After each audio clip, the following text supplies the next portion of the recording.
Clerk.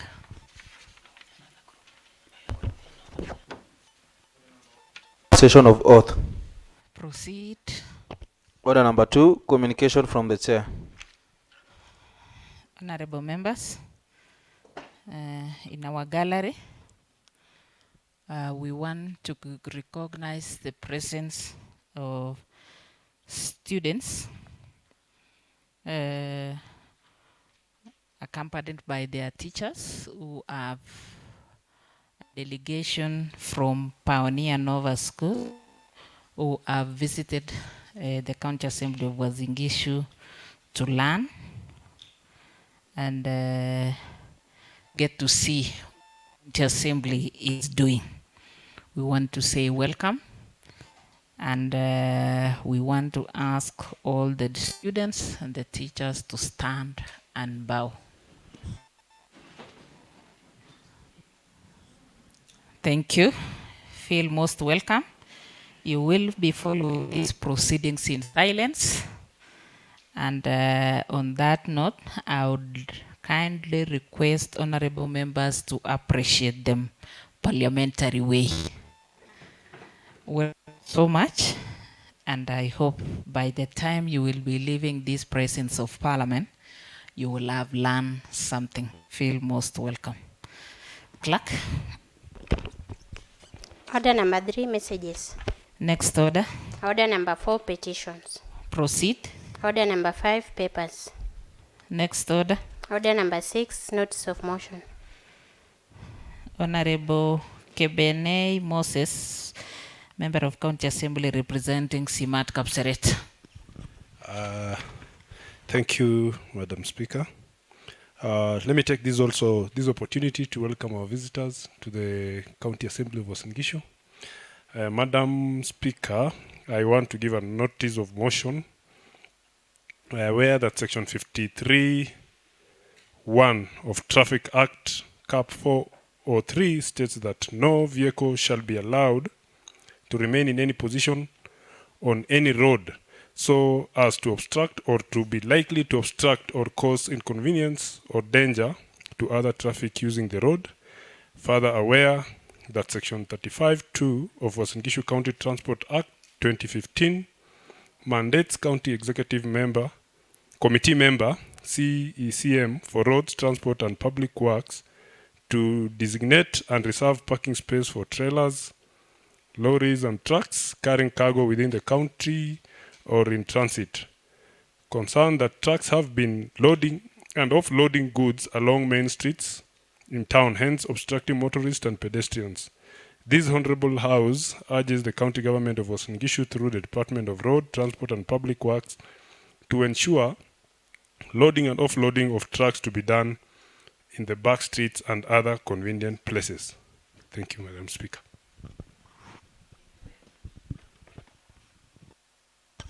Thank you very much, Honorable Kebene. Clerk. Order number 7, statements. Next order. Order number 8, motions and bills. Honorable Kebene, Member representing Simat Kapseret. Thank you, Madam Speaker. The motion, as the notice had already said,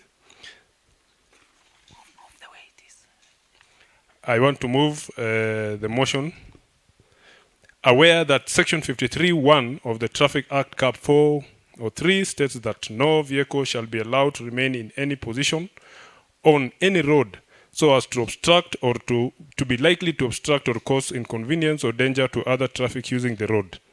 Further aware that Section 35(2) of Uasin Gishu County Transport Act 2015 mandates County Executive Committee member CECM of Roads, Transport and Public Works to designate and reserve parking space for trailers, lorries and trucks carrying cargo within the county or in transit.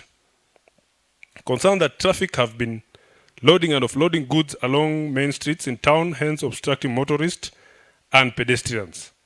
This Honorable House urges the County Government of Uasin Gishu through the Department of Road, Transport and Public Works to ensure loading and offloading of trucks to be done in the back streets and other convenient places. Madam Speaker, the the town of Eldoret, or the municipality of Eldoret, soon we are going to move into a city as the process is ongoing. And as we all know, the traffic of our town, Eldoret town, sometimes or most of the time, it is held up because of the lorries and trailers that are doing offloading along the road. When you come to Eldoret town, maybe in the evening or during lunchtime, it can be very hard for you to drive, especially when you're driving and maybe you want to cross through Eldoret town, going to the other side of town, or coming from this side of Chepkoilel and you want to cross to the other side of Kapsaret, you can be held up within the town.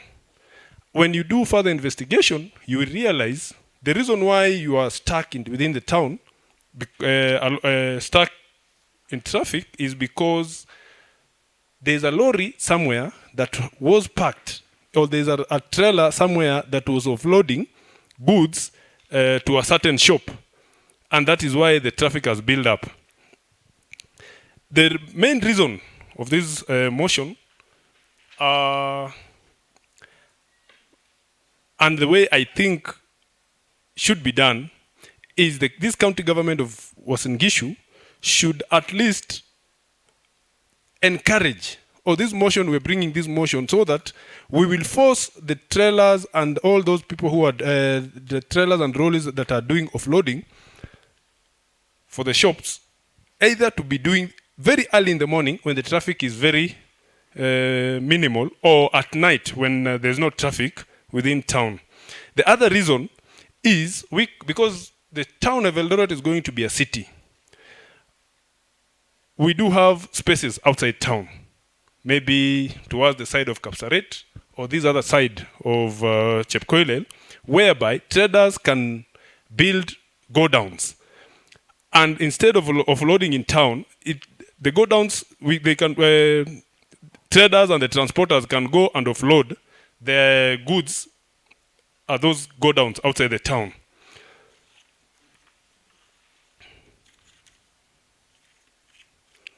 You know, as Eldoret town is going to be a city, we just need a city that is well organized and traffic that is flowing.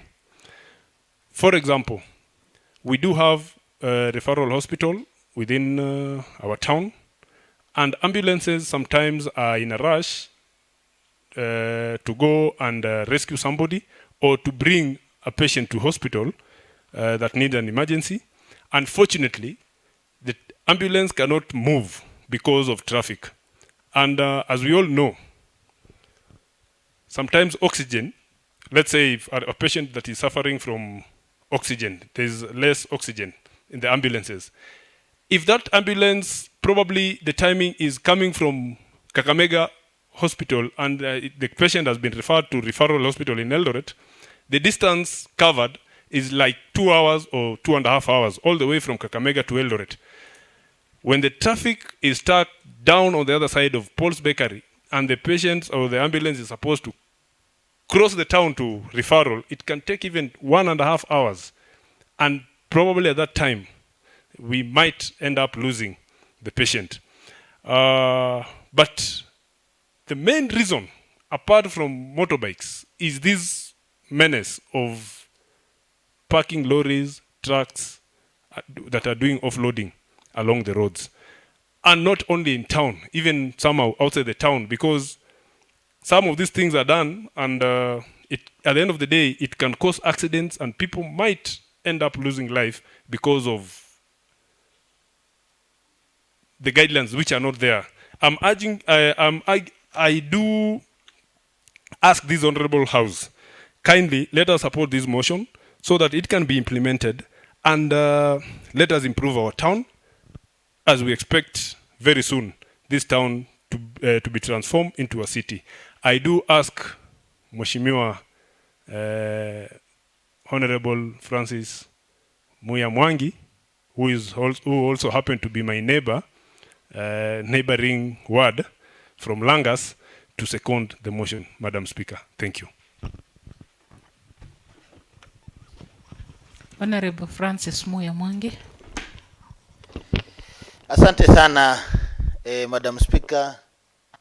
Kwanza kabisa nataka ni mpe kongole mheshimiwa jirani mwakilishi wa ward ya Kapsaret kwa sababu ya kuja na hoja hii mbele ya bunge hii. Hii inaonyesha kwamba ingawaje ni muhula wake wa kwanza tayari ameanza kuwa na macho ya kiongozi. Kongole. Kwa sababu mheshimiwa Speaker,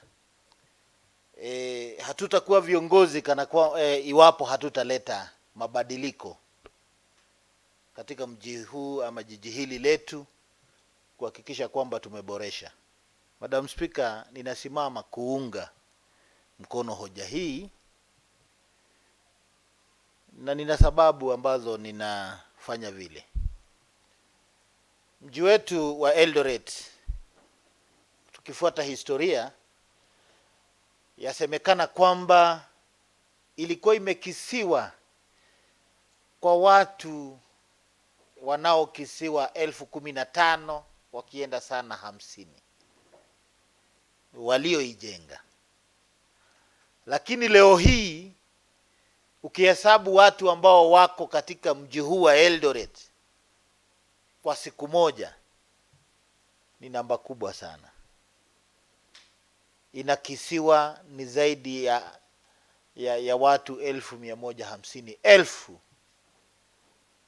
Hiyo ni kusema kwamba njia na mambo ambayo yalikuwa yamelenga kuwatumikia ama kuwahudumia watu wale 15,000 inatumika na ile maelfu mia hizo ambazo nimesema. Hivyo basi inahitaji viongozi kukaa, kuangalia na kulenga, kwa sababu wasomi na wazungu wakasema if you don't plan to succeed, you are planning to fail. Kusema tusipo kuweka mikakati ya kuboresha mji huu wetu kama viongozi, hatutarajii wakulima, mama mboga, hao wengine kuja kuleta mpangilio katika mji huu. Ni sisi ambao tumetunukiwa hadhi hii ya kuwa waheshimiwa, kuwa viongozi, kwa kushikana na mkono wa pili wa serikali hii ya ugatuzi ambao kwa Kiingereza tunaita executive. Tumsaidie mheshimiwa gavana na baraza lake la mawaziri kuhakikisha kwamba tumepangilia mji huu. Nikilenga ninayosema ni kwamba mji huu, kwa sababu umekuwa ni mji ambao umepitia barabara ambao kwa Kiingereza tunaita Northern Corridor, inapita katikati. Gari zote mheshimiwa Speaker zimekuwa zikipitia katikati ya barabara. Tunashukuru kwa serikali kuu, wameona ni vyema watutengezee barabara mbadala, ambaye mtu ambaye hana chochote cha kufanya katika mji wa Eldoret hana haja ya kupitia hapa, mbali anaingilia kule Cheptiret, akapitia Kapsaret, akaenda kutokea maili 9. Lakini kama vile ujuavyo, watu huwa ni wagumu sana kukubali mabadiliko. Unakuta barabara ile haina magari na zote tunapitia mji, hata wale hawana jambo la kufanya. Kwa hivyo kile kitu ambao tunatakiwa kufanya ni kwamba jambo lile kwanza tukaweka mikakati kama viongozi. Magari yote ambao hayana lolote wanakuja kufanya katikati ya mji, wakaweza kupitia njia zile mbadala ili kujaribu kupunguza msangamano huu. Lakini hoja hii ambayo imeletwa na mheshimiwa Moses Kebenei inaashiria kuongelelea wale ambao wanatumia barabara zetu visivyo. Kwa nini? wale wetu kati yetu ambao ni madereva, tunajua kwamba kuna mahali ambako unatakiwa ukaegesha gari lako. Na gari kama ni kubwa, manyumba yote katika miji huwa yamechorwa na kupangiliwa kuwe na barabara zile za nyuma. Lakini mara nyingi hatujazoea kufanya hii kwa sababu mji wetu haujakuwa na magari mengi hapo nyuma. Sasa watu walizoea, wanabiashara, kutumia milango ya mbele. Unakuta roli kubwa imeegeshwa mahali pale na wanatumia masaa 2-3 kutoa mizigo ili kuingisha katika magari maduka. Hoja hii inasema tunapojitayarisha kuingia ama kufanyika kuwa mji mkuu, kwa sababu tayari mikakati iko njia imeanzishwa, lazima tujipangilie, tuhakikishe kile ambacho hakijakuwa kikifanyika sawa kirekebishwe.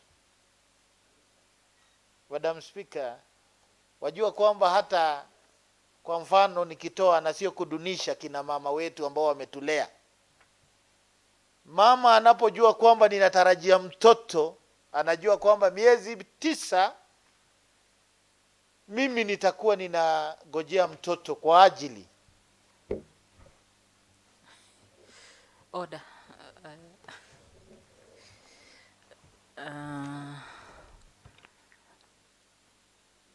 Honorable Wanjui, member representing Uruma, please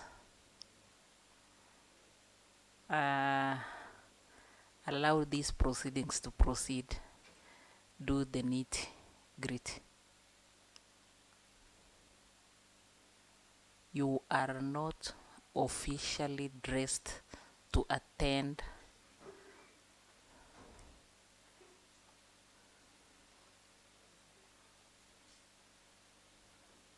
Proceed, Honorable Mwe. Asante sana Mheshimiwa Speaker, na asante kwa kutuelekeza. Wajua wale ambao ni muhula yao kwanza bado wanasoma, lakini wajua kuna yule mwanafunzi anashika na mtihani wa kwanza amepita, ule mwingine atachukua muda. Kwa hivyo endelea, usichoke, endelea kutuelekeza. Asante. Nilikuwa nasema nini? Mama na nani kama mama anapojua kwamba natarajia mtoto, huwa anajiandaa, kwa sababu anajua ifikapo miezi 9 liwe liwalo, lazima huiki kiumbe cha Mwenyezi Mungu kitakuja hapa ulimwenguni. Lazima aanze nguo ya joto kidogo, najua atahitaji mambo yale, atajitayarisha. Vivyo hivyo nasi tunavyojitayarisha kuwa mji mkuu, lazima tujitayarishe kukaa kama mji, na mambo mengine ni kama haya, kuhakikisha kwamba tunatumia barabara zetu vile inatakikana, na kusaidia hawa wanabiashara ni kuwa na mambo kama vile imenakiliwa katika hoja hii, kwamba kaunti hii tuna jukumu kuhakikisha kwamba tumepeana vijisehemu ama sehemu ambazo magari makubwa yataegeshwa. Wewe ukiwa na duka ndogo hapa mjini, tunatakiwa tuwe na zile wanaita kwa Kiingereza go downs, ama maduka makubwa nje ya mji, ili wewe utaweza kuweka mizigo yako kule, na utakuwa tu unaleta mizigo ambayo yaweza kubebeka ama kuingia katika duka hilo ndogo mjini kwa kutumia gari ndogo, kwa kutumia hata gari ambalo inaitwa pickup kwa Kiingereza. Kwa sababu gani? Nairobi ikiwa mji mkuu wa Kenya hii yetu, utaenda mahali ukakuta duka ambalo linauzwa kila kitu, lakini ni ndogo sana.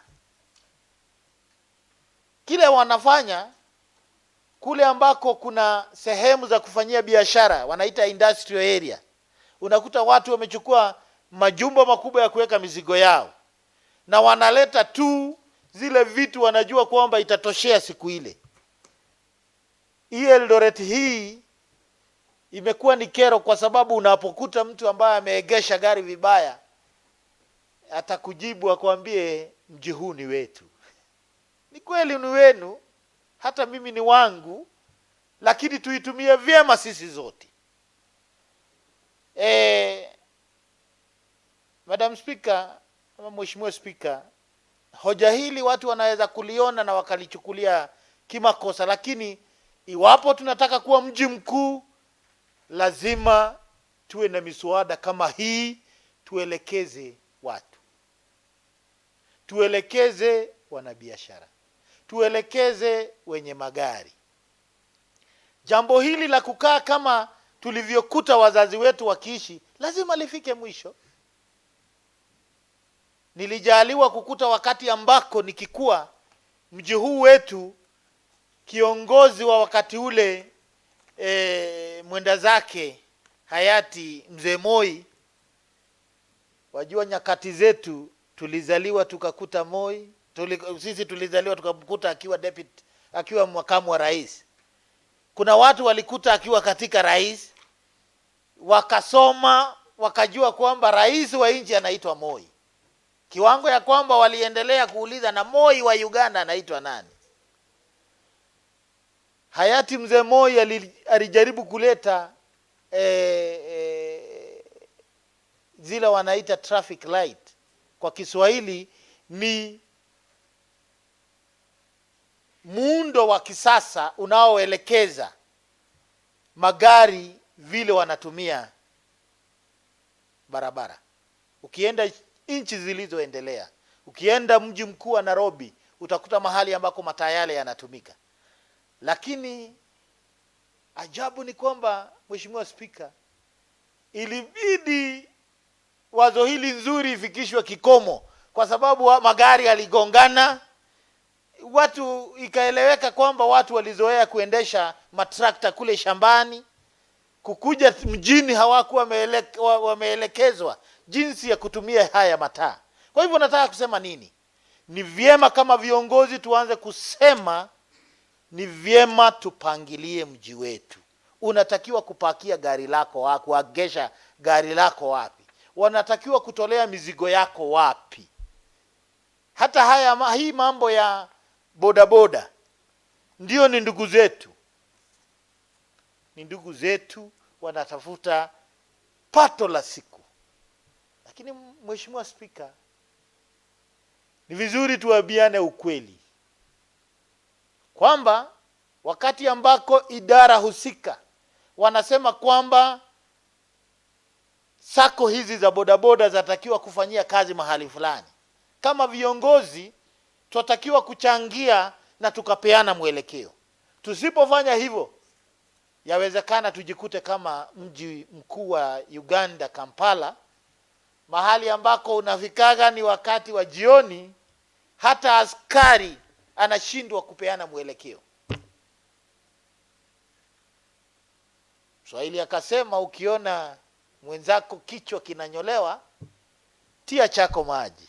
Sisi tunapojielekeza kuwa mji mkuu, tunatakiwa tujifunze na tujiulize ni nini haikufanyika katika mji wa Kampala wakajikuta vile walivyo leo, ili tusiseme tu tunataka kuwa mji mkuu wa Eldoret, kesho tukakuta kwamba hatukuwa tumejitayarisha kupokea mtoto huyu ambao tuko tayari kupokea. Kina mama walio mahali hapa wanajua unapotarajia mtoto unajiandaa, nilisema hapo mbele. Kwa hivyo ninaunga hoja hii mkono kwamba idara husika ya barabara na mpangilio wa mji wakahakikisha kwamba wamepeana sehemu magari haya makubwa yanatakiwa kuegeshwa, na mimi nikiwa na kile tunaita institution memory, kwa sababu mimi nimehudumu katika bunge hili zaidi ya mwingine yoyote. Najua kwamba pale Maline kuna kiwanja kilichokuwa cha municipal wa Eldoret. na sijui ama bado kiko katika mikononi mwa kaunti. Kabla mashamba kwingine hayajamalizika kuuzwa, kaunti hii ina jukumu ya kufanya kile wanasema kwa Kiingereza land banking. Sijui kwa Kiswahili hiyo tunasema nini? Kutenga shamba inunuliwe ziwe za kaunti, na ikakuwa ni sehemu za kuegesha haya magari, kwa sababu tutakapokuwa na mji mkuu usiokuwa na mpangilio, tutakuja kuchekwa na uzao wetu. Watoto wetu watajiuliza, na nasikia babangu Moses Kebenei alikuwa mheshimiwa, kwani hawakuona hii shida? Kwa hivyo tuna jukumu, Madam Speaker, kwamba idara husika wakapewa jukumu hili na wakaweza kupeana mwelekeo. Madam Speaker, jengo hizi zote ambao unaona hapa mjini, utakuta kwamba iko na barabara nyuma, ambao umuhimu wa hiyo barabara ni hiyo kutoa hiyo mizigo.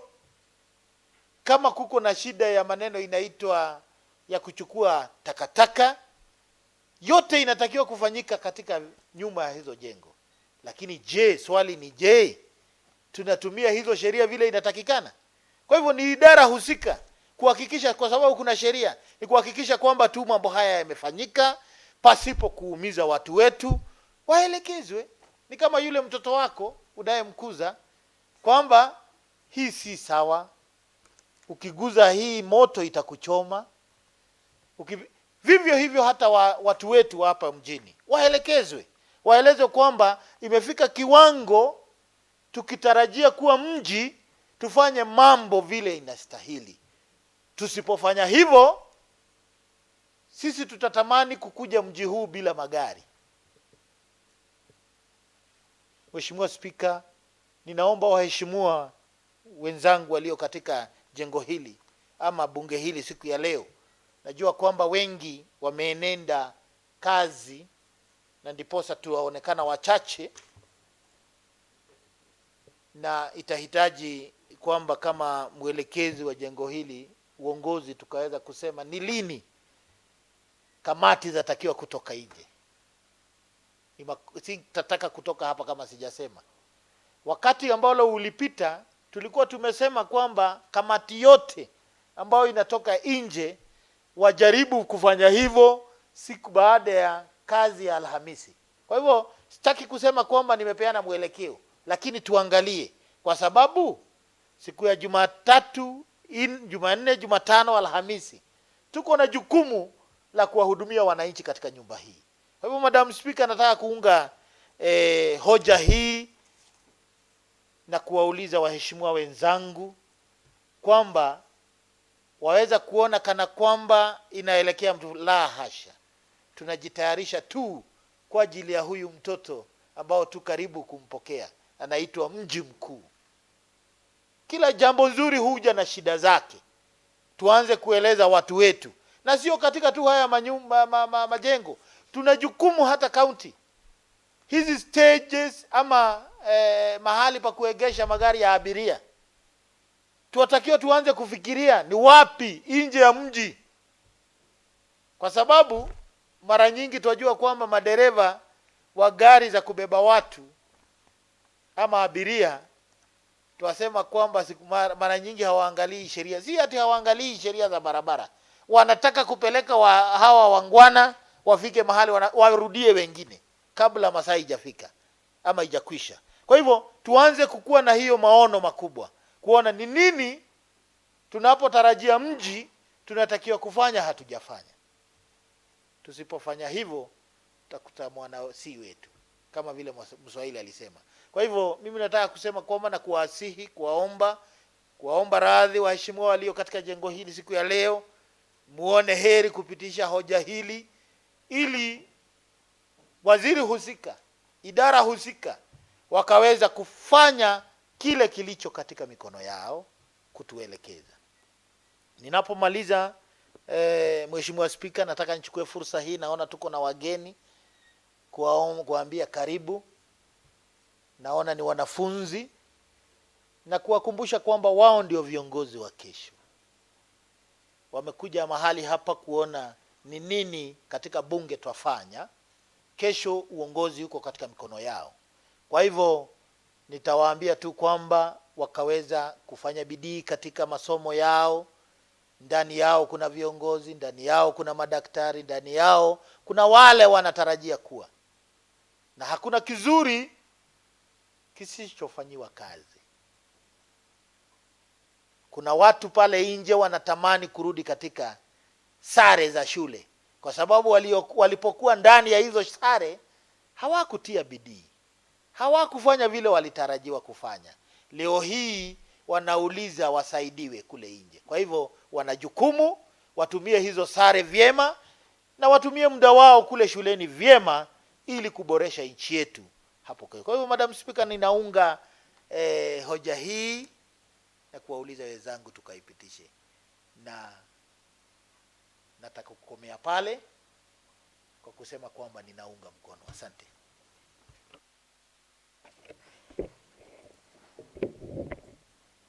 Honorable members, a motion has been moved and seconded. I now propose the question.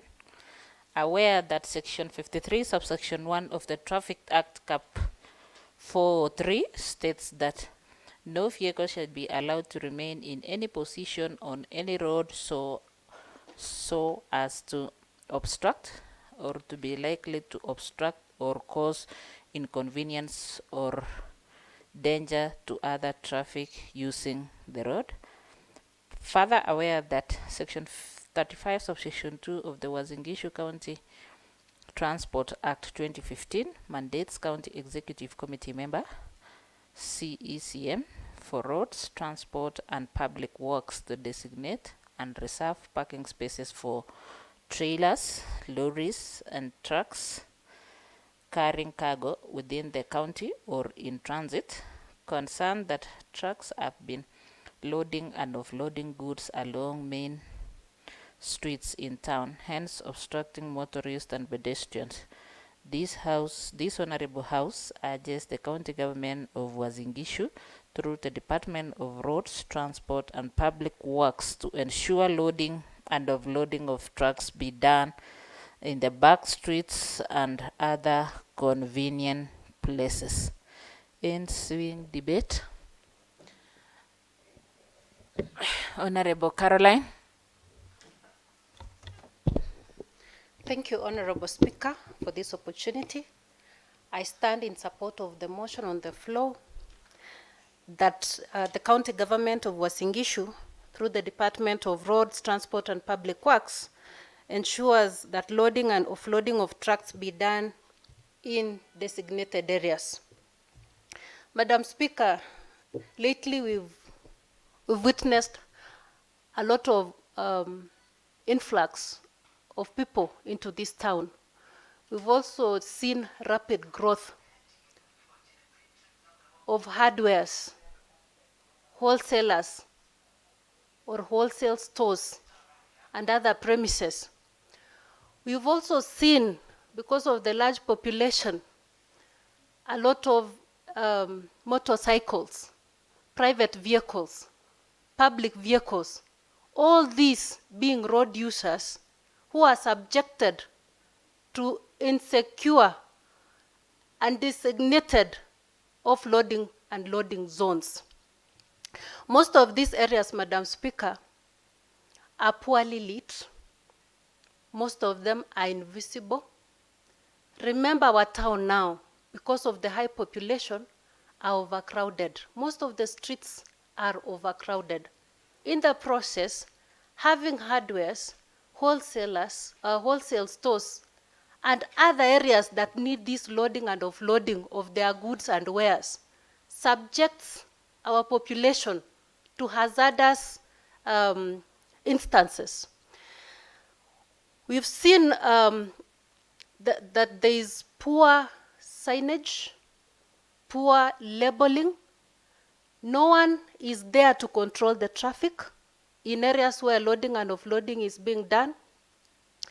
And this afternoon, even as the Honorable Member has brought it to our attention today, it is something that needs urgent intervention, urgently. especially because we are now growing into being a city. We need to be prepared. We need to be receptive to the changes that comes with the city status. And much as we've been great beneficiaries of support from partners who've ensured that we have safe pedestrian spaces, that we have safe footpaths for our people, we've seen that there's some offloading and loading that is being done in such areas, thereby destroying what was meant to sort a different problem. So we keep heaping problems on top of others. When footpaths are destroyed, our pedestrians come off those areas that were designated for them back to danger. So we need to look at ensuring that even as we encourage the enterprises in our towns, without seeming as though we are criminalizing them, we also ensure that we put in measures for coexistence for different users of such spaces, be it the road users or the entrepreneurs or business people in this town.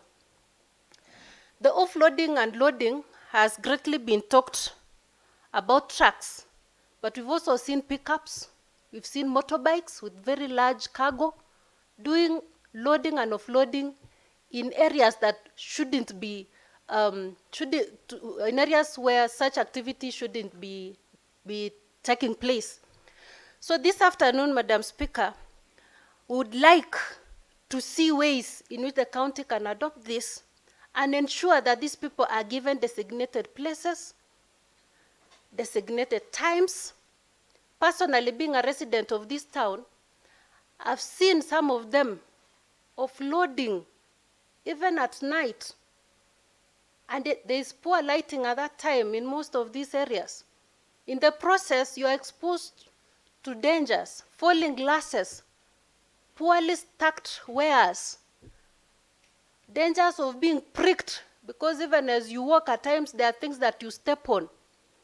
Dangers of being exposed even to toxic substances. For instance, in those laboratories, some of them, whatever is being offloaded might not be secured enough or packaged in such a safe manner for those people who are passing by and even those who might be working in that particular premise.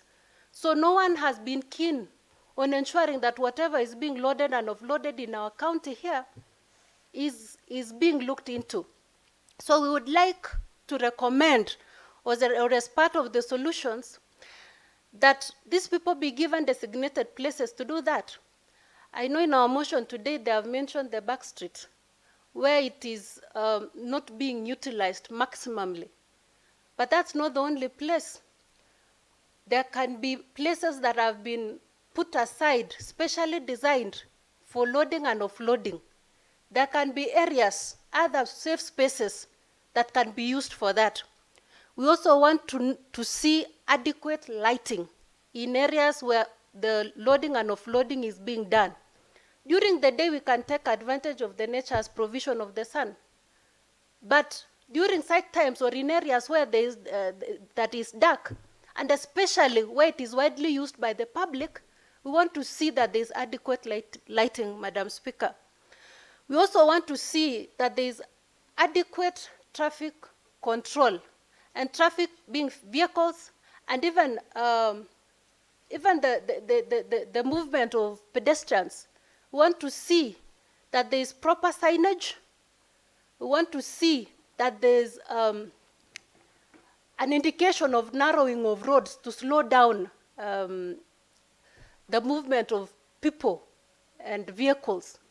We want to see that there is presence of people or personnel specially designated to ensure that the safety of our people is looked into. We want to see that there are areas where it is safe for our people to cross or to pass. For instance, I've seen in certain towns, there are raised crossways for pedestrians. There is someone holding a red or a green flag to indicate either to proceed or to stop We want to see those around our loading and offloading zones, Madam Speaker. It is widely said that a right is considered one, but even if it interferes with that of another person, it stops being a right. So today, even as we protect our enterprises, our business people, we also need to protect our people. Thank you, Madam Speaker.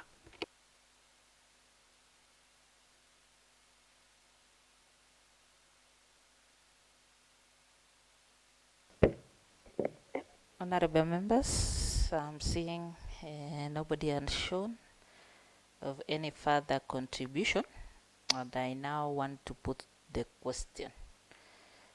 Aware that Section 53, Subsection 1 of the Traffic Act Cap 403 states that no vehicle shall be allowed to remain in any position on any road so as to obstruct or to be likely to obstruct or cause inconvenience or danger to other traffic using the road. Further aware that Section 35, Subsection 2 of the Uasin Gishu County Transport Act 2015 mandates County Executive Committee members for roads, transport and public works to designate and reserve parking spaces for trailers, lorries and trucks carrying cargo within the county or in transit, concerned that the trucks have been loading and offloading goods along main streets in town, hence obstructing motorists and pedestrians. This Honorable House urges the county government of Uasin Gishu through the Department of Roads, Transport and Public Works to ensure loading and offloading of trucks be done in the back streets and other convenient places. As many of the similar opinions say aye. Aye. As many of the contrary opinions say nay. Aye. The ayes have it, honorable members, and this motion has been taken. I want to take this opportunity to thank the school, and I want to believe, honorable members, you have seen pioneer Noble of Schools, and I hope Honorable Muya will lead by taking one student to that school. We have been with them since morning, and we really appreciate. Hope you will make someday also to come and learn more with us, the way honorable members have, honorable member from Langas have highlighted. Most of the honorable members have gone out for official duty. Hope you will arrange someday that you will also visit this county assembly. Honorable members, there being no any other business in our order paper for today, this house do adjourns until next week on Tuesday at 9:30 per the calendar that was ratified yesterday.